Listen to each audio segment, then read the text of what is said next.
Hello दोस्तों, welcome to Deepak केंतुरा education. दोस्तों, आज की इस वीडियो में हम बात करेंगे वाइल्ड लाइफ प्रोटेक्शन एक्ट 1972 की 1972 का ये जो एक्ट है इसकी हम बात करने वाले हैं। और ये इंडिया में जो हमारी वाइल्ड लाइफ यानी कि जो जंगली जानवर हैं जो वनों में पाए जाते हैं इंडिया के, तो उनके प्रोटेक्शन के लिए ये काम करता है। ठीक है, और ये बनाया गया था 1972 में। तो इसी के बारे में हम बात करने वाले हैं। ठीक है, इसमें जंगली जानवरों को या प्लांट्स, वाइल्ड लाइफ जो प्लांट्स वहाँ पर पाए जा रहे हैं तो उनको किस प्रकार से प्रोटेक्शन दी जाएगी वो इस नियम से हम समझेंगे। ठीक है, तो इसी के लिए ये नियम बना रखा है। ठीक है, वाइल्ड लाइफ प्रोटेक्शन एक्ट जिसको शॉर्ट में WPA कहा जाता है, तो ये एक इम्पोर्टेंट एनवायरमेंटल लॉ है इंडिया का। ठीक है, तो ये क्यों बनाया गया था? प्रोटेक्ट वाइल्ड एनिमल्स, जो जंगली जानवर हैं उनको प्रोटेक्ट करने के लिए, बर्ड्स और जो प्लांट की स्पीसीज वहाँ पर पाई जाती है। ठीक है, तो इन सबको प्रोटेक्ट करने के लिए, उनके रक्षा के लिए जो एक्ट है ये लाया गया था। ठीक है, 1972 में। तो इसके बारे में बिल्कुल डिटेल से समझेंगे आज। ठीक है, और ये जो एक्ट है इससे इंश्योर होता है, मतलब कि जो इकोलॉजिकल और एनवायरमेंटल जो सिक्योरिटीज़ है इसको ये इंश्योर करता है।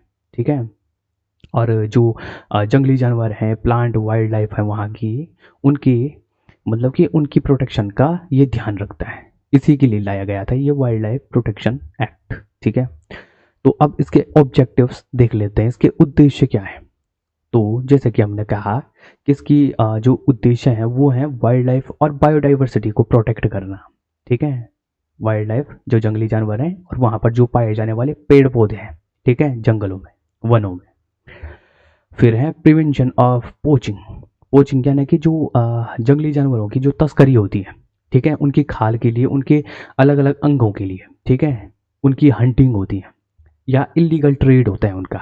ठीक है, इंटरनेशनल मार्केट में काफ़ी ज़्यादा इलीगल ट्रेड होता है अभी भी। ठीक है, तो उनके प्रोटेक्शन के लिए ये बात करता है। ठीक है, तो उसके इस जो एक्ट है उसके उद्देश्य ये है। ठीक है, creation and management of protected areas. और हमने जैसे बहुत सारे प्रोटेक्टेड जो एरियाज बनाए हुए हैं, जैसे कि national park, wild life sanctuaries, ठीक है, सेक्रेट ग्रुप्स इत्यादि, तो इनके भी क्रिएशन यानी कि इनको बनाने का काम करता है, और उनके बाद मतलब कि बनाने के बाद इसका जो मैनेजमेंट है उसका भी ये काम करता है। ठीक है, कंजर्वेशन ऑफ एंडेंजर्ड स्पीसीज। जो हमारी एंडेंजर्ड स्पीसीज यानी कि जो बहुत खतरे में पाई जाने वाली जो स्पीसीज हैं उनके कंजर्वेशन यानी कि उनकी रक्षा की बात करता है। ठीक है, तो ये है। अब इसकी कुछ विशेषताओं को देख लेते हैं। तो इसमें जैसे कि जो ये एक्ट बनाया गया है तो इसमें हंटिंग को प्रोहिबिटेड यानी कि इससे बिल्कुल ये मना किया गया है कि मतलब कि इनका मतलब कि हंटिंग नहीं की जा सकती है। जो ये वाइल्ड लाइफ है, ठीक है, इनकी हंटिंग नहीं की जा सकती है। जो ये वाइल्ड एनिमल्स हैं इनकी हंटिंग पे स्ट्रिक्टली मतलब कि बैन लगाया गया है, बिल्कुल नहीं कर सकते हैं। लेकिन कुछ ऐसा भी है इसमें कि कुछ एक्सेप्शंस भी हैं। ठीक है, कुछ स्पेशल प्रोविजन भी हैं जहाँ पर हमें मतलब कि परमिशन मिल सकती है कि इनका हंट किया जा सके। ठीक है, तो ये भी है। और वो कब किए जा सकते हैं? जब कोई ह्यूमन, ठीक है, ह्यूमन लाइफ के लिए उन मतलब कि खतरा हो उनसे, जंगली जानवरों से, या फिर कोई डिजीज यानी कि कोई बीमारी, रोग उनसे फैलने वाला हो इंसानों में। ठीक है, तो तब इनको मतलब किसी पर्टिकुलर जानवर को हंट किया जा सकता है। ठीक है, तो कुछ ऐसे भी यहाँ पर एक्सेप्शंस मिल जाते हैं। अब बात करते हैं प्रोटेक्टेड एरियाज़ की। तो प्रोटेक्टेड एरियाज़ में बहुत सारे जो ये हैं प्रोटेक्टेड एरियाज़ वो हमने बनाए हुए हैं इसी एक्ट के तहत। ठीक है, जैसे कि वाइल्ड लाइफ सेंचुरीज, ठीक है, नेशनल पार्क्स, कंजर्वेशन रिजर्व्स और कम्युनिटी रिजर्व्स, ये अलग अलग प्रकार के प्रोटेक्टेड एरियाज़ हमने बनाए हुए हैं। ठीक है, जो भी यहाँ पर जो वाइल्ड लाइफ या चाहे वो तब मतलब कि पशु पेड़ पौधे हों या फिर प्लांट कोई मतलब कि पशु पक्षी हो, ठीक है, तो उनके प्रोटेक्शन के लिए बहुत सारे हमने ये भी बनाए हुए हैं। ठीक है, ये national park, wild life sanctuaries, conservation reserve और कम्युनिटी रिजर्व, इस तरीके से। तो ये है। अब देखते हैं दोस्तों, इसमें कुछ शेड्यूल भी बनाए गए हैं इस एक्ट के अंतर्गत में।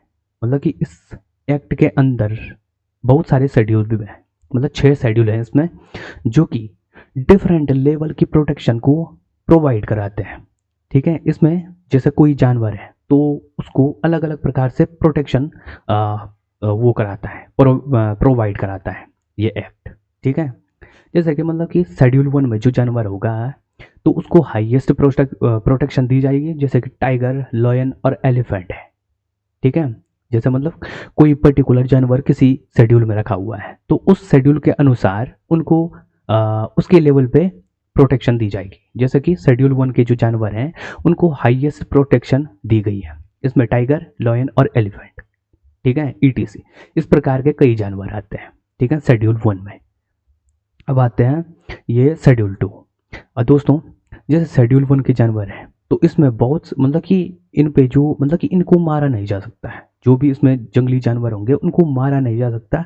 अगर कोई मारेगा, ठीक है, या कोई हानि पहुंचाने की कोशिश करेगा तो उन पे पेनल्टी मतलब कि हाई पेनल्टी मतलब कि चार्ज की जा सकती है, या उनको जेल में भी डाला जा सकता है। तो ये शेड्यूल 2 के जो जानवर हैं इनको भी हाई प्रोटेक्शन दी गई है। ठीक है, लेकिन इससे कम, जो ये शेड्यूल 1 के जानवर हैं इससे कम इसको प्रोटेक्शन दी गई है। ठीक है, हाई प्रोटेक्शन सबसे ज़्यादा आपको इसी में देखने को मिलेगी, शेड्यूल 1 के जो जानवर हैं। ठीक है, उसके बाद शेड्यूल 3 और शेड्यूल 4, इसमें जो स्पीसीज़ हैं, जो जानवर या पेड़ पौधे हैं, इनको प्रोटेक्टेड स्पीसीज में रखा गया है। ठीक है, इनका मतलब कि इनकी भी रक्षा की जाएगी। ठीक है, तो जैसे जैसे हम नीचे आएंगे वैसे वैसे इन पे मतलब कि जो जुर्माना है ये कम कम मतलब कि होता जाएगा। इनकी जो प्रोटेक्शन है, वो प्रोटेक्शन लेवल है वो कम कम होता जाएगा। ठीक है, शेड्यूल 5 की बात करें तो इसमें वर्मिन्स आते हैं। वर्मिन्स बोले तो जिनका हंट किया जा सकता है। ठीक है, वो जानवर जिनकी पॉपुलेशन अच्छी खासी है और उनको हंट किया जा सकता है। ठीक है, वो आते हैं शेड्यूल 5 में। शेड्यूल 6 की बात करें तो इसमें कुछ जो प्रोटेक्टेड प्लांट्स हैं, ठीक है, तो वो यहाँ पर रखी गई है। ठीक है, जिन प्लांट्स के लिए मतलब कि प्रोटेक्शन की आवश्यकता है तो उनको शेड्यूल 6 में रखा गया है। अब इसके अंतर्गत में जैसे ये एक्ट की हम बात कर रहे हैं, वाइल्ड लाइफ प्रोटेक्शन एक्ट 1972 की, तो इसमें कुछ अथॉरिटीज़ भी बनाई गई है, कुछ बोर्ड बनाए गए हैं। ठीक है, जैसे बोर्ड्स होते हैं ना अलग अलग, ठीक है, देश में, तो वैसे वैसे मतलब कि इसमें बहुत सारे बोर्ड्स आपको देखने को मिलेंगे, जैसे कि जो इसी के हित के लिए काम करते हैं, जो हमारे जंगली जानवर हैं या प्लांट लाइफ हैं। ठीक है, तो इनको बचाने के लिए, जैसे कि national board for wild life, NBWL। ठीक है, तो ये बनाया गया है और इसको हेड करते हैं, इसको चेयर करते हैं हमारे जो प्राइम मिनिस्टर हैं। ठीक है, प्रधानमंत्री इसको चेयर करते हैं। ठीक है, तो ये उसके बाद state board for wild life ये बनाया गया है। चीफ वाइल्ड लाइफ वार्डन इस बनाया गया है। और wild life crime control bureau, ठीक है, WCCB। ठीक है, ये बाद में ऐड किया गया था इसमें। ठीक है, पहले ये तीनों ही उसमें थे, एग्जिस्टेंस में थे। ठीक है, ऊपर वाले, लेकिन ये बाद में बनाया गया wild life control crime control bureau. ठीक है, वाइल्ड लाइफ से जुड़े हुए जो भी क्राइम्स होंगे, ठीक है, पशुओं के खिलाफ या प्लांट के खिलाफ, तो इनको इसमें देखा जाएगा। ठीक है, अब पेनल्टीज़ की बात करें, किस किस तरीके से यहाँ पर पेनल्टीज़ पे करनी होती हैं अगर कोई इसमें वो करता है तो जैसे कि इम्प्रिजमेंट, यानी कि जेल हो सकती है 7 साल से ऊपर तक। ठीक है, अगर कोई ये करता है, कोई जानवर का हंट करता है या कुछ भी मतलब कि बड़ा जुर्म करता है, तो साल से ऊपर तक की यहाँ पर सजा का प्रावधान है। ठीक है, फाइन जो जुर्माना है वो 25,000 या इससे ऊपर यहाँ पर एक्सटेंड किया जा सकता है, देना पड़ सकता है। ठीक है, higher penalties for offences related to scheduled 1 species, जैसे कि हमने कहा कि जो शेड्यूल्ड 1 के जो प्राणी हैं, स्पीसीज हैं, तो उनको कोई हंट करता है, नुकसान पहुंचाता है, तो उनके लिए बहुत ज़्यादा उनको पेनल्टीज पे करनी होगी। ठीक है, या फिर उनको सीधे जेल जाना पड़ सकता है। तो ये अब देखते हैं इसकी कुछ लिमिटेशंस भी हैं दोस्तों, इस एक्ट की कुछ सीमाएं भी हैं। ठीक है, जैसे कि wild life, human wild life conflict का आपने बहुत बार इश्यूज देखे होंगे। ठीक है, जैसे कि मतलब कि जो वन में रहने वाले जो प्राणी हैं वो इंसानों की बस्तियों में आ जाते हैं और उनका आपस में आमना सामना हो जाता है। ठीक है, जैसे वहाँ से कोई हाथी आ गया, भालू आ गया। ठीक है, पहाड़ों में तो ये सब चलता ही रहता है वैसे भी। ठीक है, तो ये सब होते रहते हैं।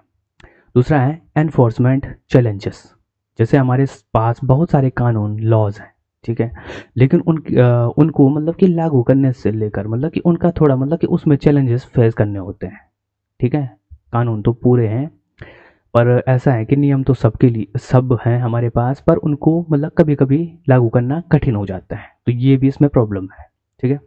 Habitat loss due to development projects, जो डेवलपमेंट प्रोजेक्ट्स हैं जैसे कि सड़क बनाना, पुल बनाना, या फिर जो भी है सुरंग बनाना इत्यादि जो भी है, तो वो कब बनेंगी, जब हम मतलब कि कहाँ से गुजरती है वो, कोई जंगल कट जाएगा बीच में, ठीक है, वहाँ के जो पेड़ होते हैं, ठीक है, जहाँ पर ये जंगली जानवर निवास करते हैं जंगल में, तो वो काटने पड़ जाते हैं डेवलपमेंट प्रोजेक्ट्स के लिए। तो ये भी उसमें कुछ चैलेंजेस इसमें हैं। ठीक है, तो ये है। अब देखते हैं कि इसका इम्पोर्टेंस क्या है, इस एक्ट का इम्पोर्टेंस क्या है। तो ये जो एक्ट हैं, ये वाइल्ड लाइफ कंजर्वेशन, इंडिया में वाइल्ड लाइफ का कंजर्वेशन करने की ये मतलब कि एक लीगल यानी कि कानूनी रूप से एक रीढ़ की हड्डी का काम करता है। ठीक है, तो ये वाइल्ड लाइफ को मतलब कि वाइल्ड लाइफ की रक्षा करने के लिए, ठीक है, तो कानूनी रूप से ये काफ़ी ज़्यादा हेल्पफुल है। ठीक, help in protection of tigers, elephants and rhinos, जो ये शेड्यूल 1 के जानवर हैं जिनकी पॉपुलेशन बहुत कम है, ठीक है, वो रखे गए हैं शेड्यूल 1 में। ठीक है, तो उनके प्रोटेक्शन के लिए भी ये बहुत ज़्यादा काम करता है। और अगर किसी ने ये ऑफेंस कर दिया, ठीक है, या उनकी मतलब कि इन जानवरों की हत्या कर दी जो शेड्यूल 1 में हैं, तो उन पर बहुत ज़्यादा पेनल्टीज चार्ज की जाएगी या फिर उनको जेल में डाला जा सकता है। ठीक है, उनको इम्प्रिजमेंट किया जा सकता है। तो ये भी है। Supports biodiversity conservation, biodiversity conservation को सपोर्ट करता है। ठीक है, अब जैसे हम जंगली जानवर, प्लांट लाइफ, इनको बचाएंगे तो अपने आप ही बायोडाइवर्सिटी काफ़ी रिच होगी हमारी। ठीक है, उसका कंजर्वेशन अच्छे ढंग से हो पाएगा। तो ये है। ठीक है, जो इकोलॉजी है उसका बैलेंस अच्छे से बन पाएगा। तो ये है। तो ये था दोस्तों आज का वीडियो। आई होप आपको ये वीडियो पसंद आई होगी। अगर वीडियो पसंद आई तो इस वीडियो को लाइक ज़रूर करें। जल्द मिलते हैं आपसे एक नई वीडियो में, तब तक के लिए